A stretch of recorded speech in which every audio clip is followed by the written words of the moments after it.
trusted news source. This is Channel 8 News at 5. Coming up tonight, teammates, coaches, fans around the world all waiting for updates on the NFL player who collapsed on the field last night. Plus, it is last days as governor of Nebraska. We sit down one-on-one to talk to Pete Ricketts about his years in office. But first tonight, new research shows there's been a spike in the number of kids who have gotten sick after eating marijuana edibles. Good evening, everyone, and thank you for joining us. The national data comes as Nebraska's next legislative session begins this Wednesday. And the debate over legalizing medical cannabis is expected to be renewed. Channel 8's Matthew Mittleider has more in our top story tonight.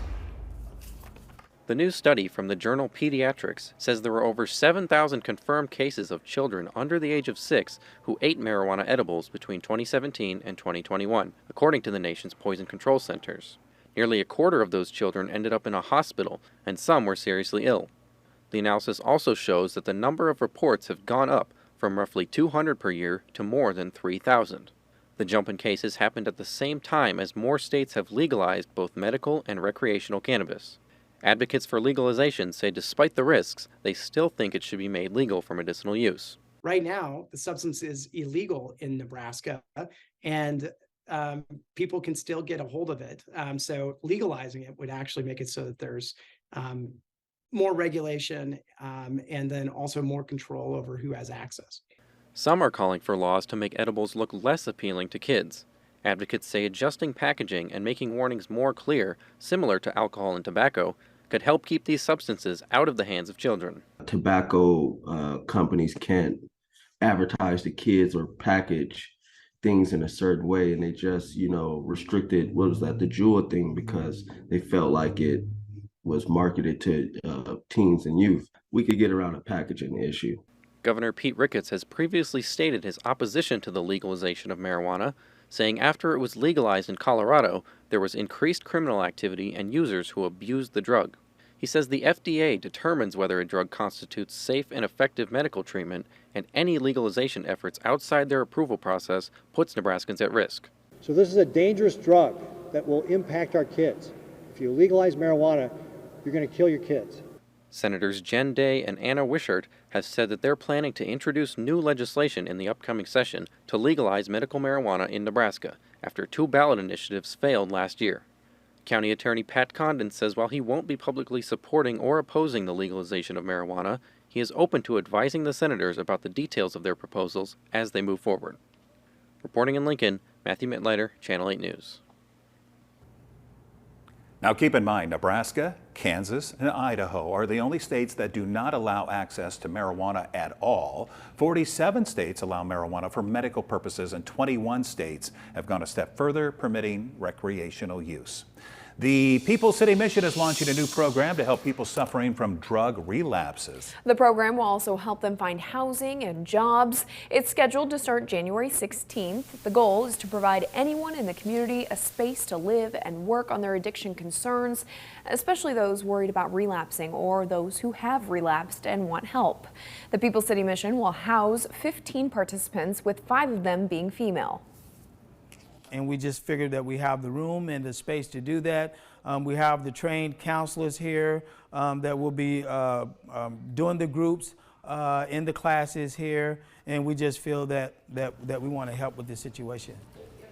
Earl says there will be mandatory random drug tests for those in the program. They'll also receive room and board and will work for the mission to help offset the cost of that. Along with room and board, they'll get to take job readiness classes and housing search assistance. Anyone can apply. Just go to the mission and ask for an application. Now to the terrifying on-field collapse of Buffalo Bills safety Damar Hamlin during the game last night against the Bengals. Hamlin remains in critical condition tonight after he suffered cardiac arrest and collapsed, according to the Buffalo Bills officials. ABC's Morgan Norwood is in Cincinnati with the latest.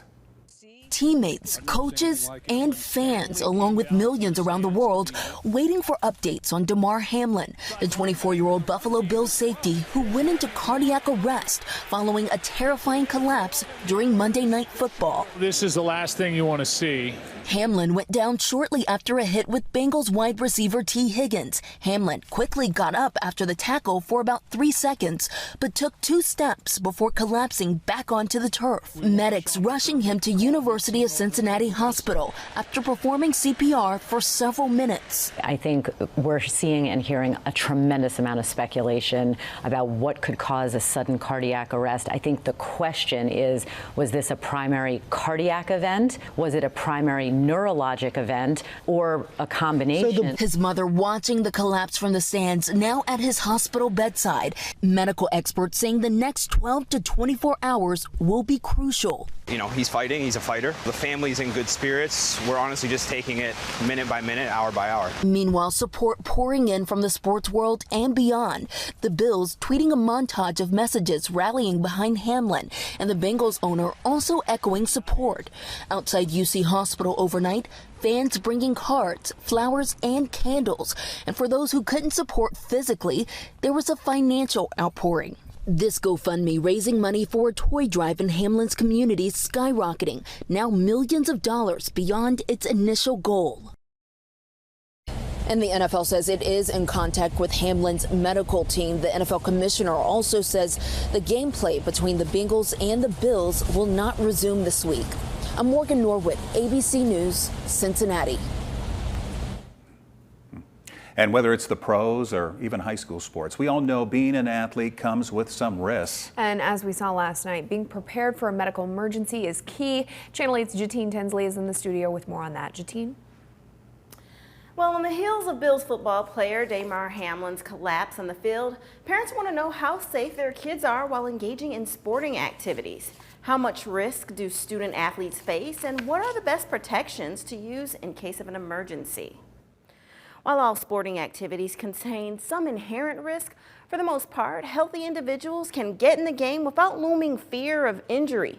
Bryan Health cardiologist Matthew Baker says persons without underlying medical conditions rarely have to worry.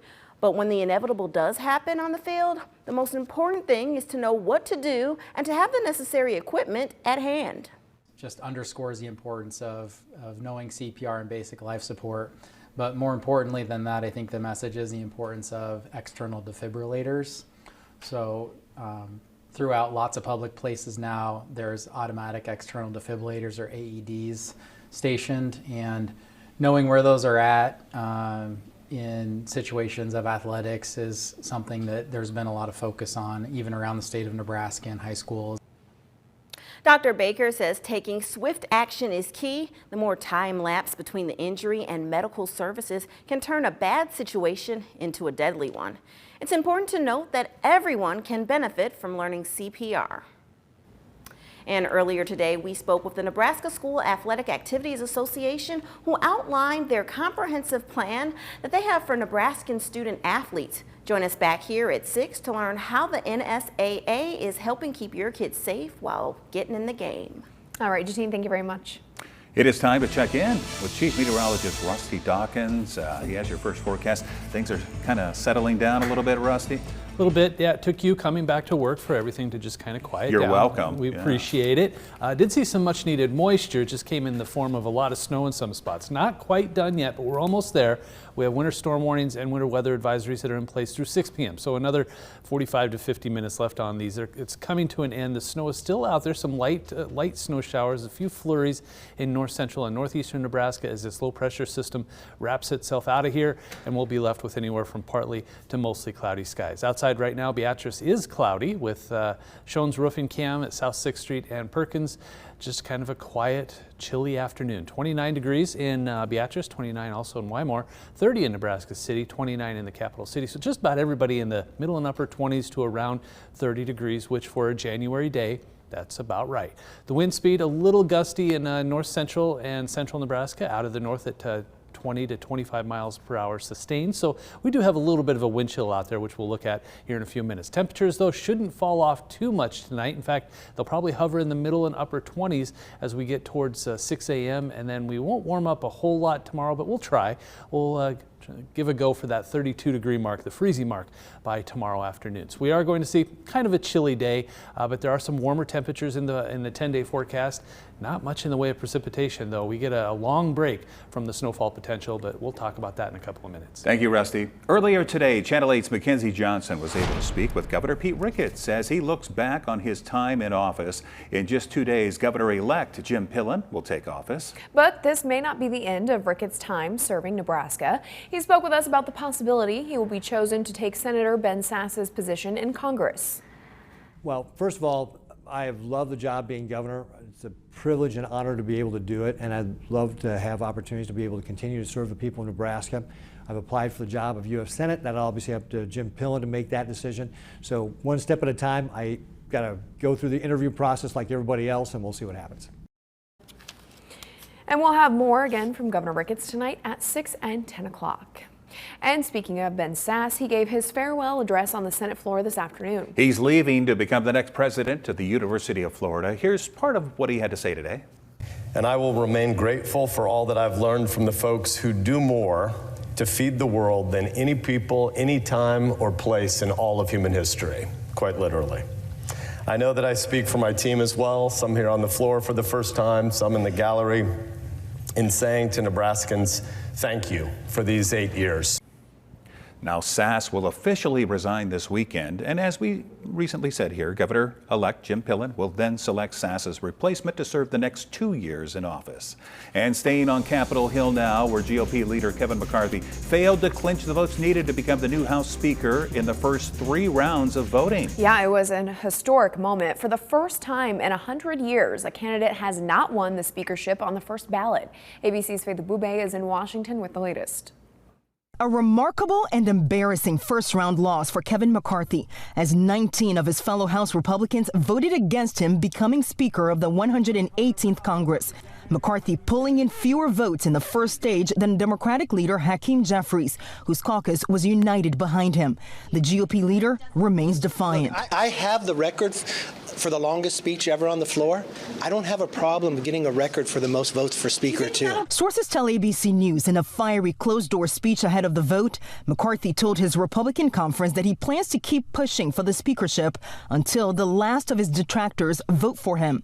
Far-right members blasting him for not making more concessions. And so now here we are, being sworn at instead of being sworn in. Everything I heard hardened my resolve that this town desperately needs change, and if it's a few of us who have to stand in the breach to force it, we are willing to do so for as long as it takes. Despite the hardliners' opposition, McCarthy received the votes of an overwhelming majority of his Republican members and is still the favorite to be elected Speaker. 218 votes are needed to clinch the Speaker's gavel. Republicans have a razor-thin majority of 222 members. Kevin McCarthy has earned the speakership of the People's House. Until the battle for the speakership is settled, the House will essentially be frozen, unable to govern, take up legislation, or even swear in lawmakers for the new Congress. The American people don't care who the speaker is. The American people care that they're paying $5 for a dozen eggs. And McCarthy's failed first ballot now means voting will continue for hours, maybe days. The longest fight was more than 160 years ago in 1856. It took 2 months for the House to choose its speaker. In Washington, Faith Abube, ABC News. The winter storm is winding down, and it dropped quite a bit of snow in some spots. We'll take a look at how much and where when we come back.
Now, your Storm Alert team forecast with Chief Meteorologist Rusty Dawkins.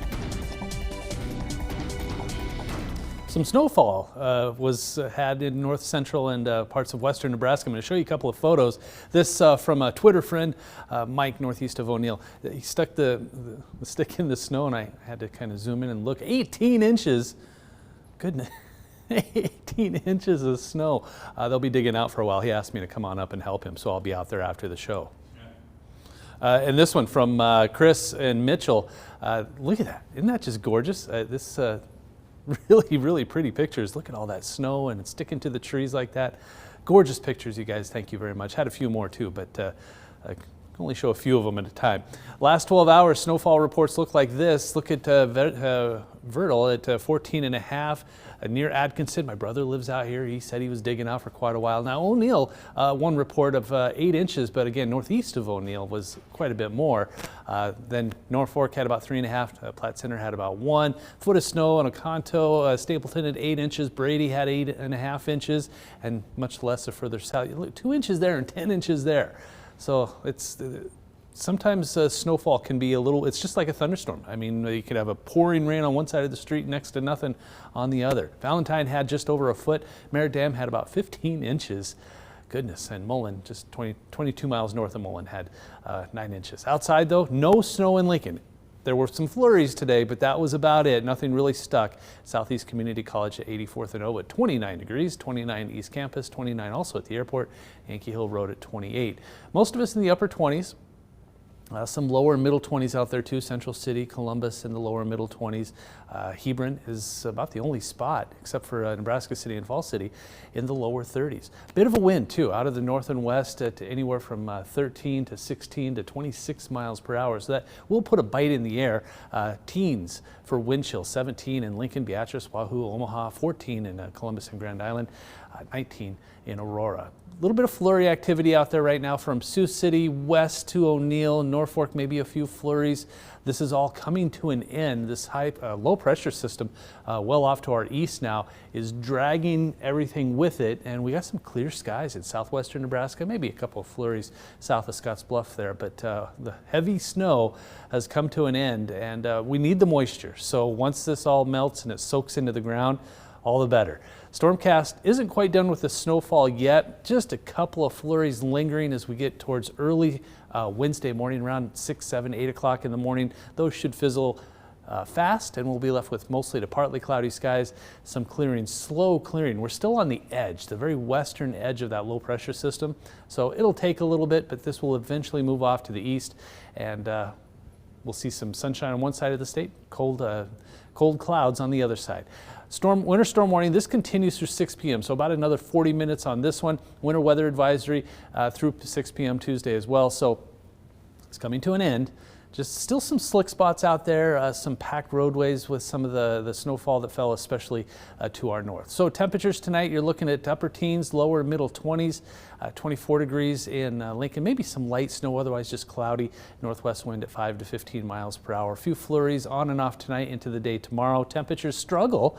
Well, this will be cooler than average. We should be around 34, 35 degrees this time of year. We'll be in the upper 20s and lower 30s, mostly cloudy, northwest wind at 10 to 20 miles per hour. If you're hoping for precipitation, it's going to be a while. The 7-day forecast has, except for the flurries on Wednesday, that's it. Mostly sunny to partly cloudy skies all the way through the end of next week, and that's the middle of January. So, and I was trying to find any significant snowstorm possible over the next 10 to 15 days through the middle of January, and there's just not a whole lot out there. We're in a very quiet pattern, so it's going to stick around for the next week and a half. Not much to talk about except the temperatures that will be near or above average. So if you're looking forward to warmer temperatures in January, which is always nice, right. Well, that's what we're going to see the next 10 days. You know, Rusty, I was watching you and Megan, I think last night, you were showing the statewide map, a little bit of everything. You had some thunderstorms down to the southeast, freezing, drizzle, rain, just what, west and north of us, and then snow to the left of that, west of there. Yeah, he was a little busy, a little. Does he get any like bonus or anything, or is it no? Just part of the job. What? Yeah. Not our call. Yeah. If we made the rules, Rusty, I mean. I do appreciate that. You get a car. You get a car. All right. Thank you, Rusty. Negative day on Wall Street today. The Dow falling 13 points. NASDAQ is down 80. S&P losing 16. Here are your numbers. You're watching Channel 8, Nebraska's trusted news source. With so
Finally tonight, if you prefer reptiles to people, Omaha Zoo has exactly what you're looking for. Officials at the zoo say they hatched their very first inland taipans. It's also a first for any institution accredited by the Association of Zoos and Aquariums. We're told inland taipans are the most venomous snakes in the world. Just one bite has enough venom to kill 200,000 mice. You can catch the adult taipans in the zoo's desert dome. Right now, their babies are currently being raised behind the scenes. You can catch them? What? Oh, no. You said you could catch them at the zoo. I thought you could. I'm like, what? No. You can see them at the zoo. Okay. Well, hey, there's somebody out there. I'm sure it'd make a good selfie, you know, having that taipan right there, you know. I'm going to have nightmares tonight, I swear. Hey, you know what's better today is the weather. Yep. Rusty, you know, looking forward. Snakes don't like this kind of weather. That's why I love that. I do not like snakes. Have I made that clear? Oh, goodness. A few flurries tomorrow, 32 degrees, 35 on Thursday, and then back into the 40s on Friday. Really quiet 10-day weather forecast here. 30s and 40s. Our average high is in the middle 30s, and we'll be really close to that, if not a few degrees above it, especially next week. All of those temperatures in the middle 40s. That's pretty mild, but no precipitation to look forward to in the next several days. So if you like snowfall, we might have to head north, Minnesota, the Dakotas, maybe even to Canada. It's just too cold up there for me, though. But we are going to see a few flurries on and off tonight and into the day tomorrow. But really mild 10-day forecast. All right. Thank you, Rusty. And thank you so much for joining us. World News Tonight is up next, and then we'll see you right back here at 6 o'clock. Have a great night.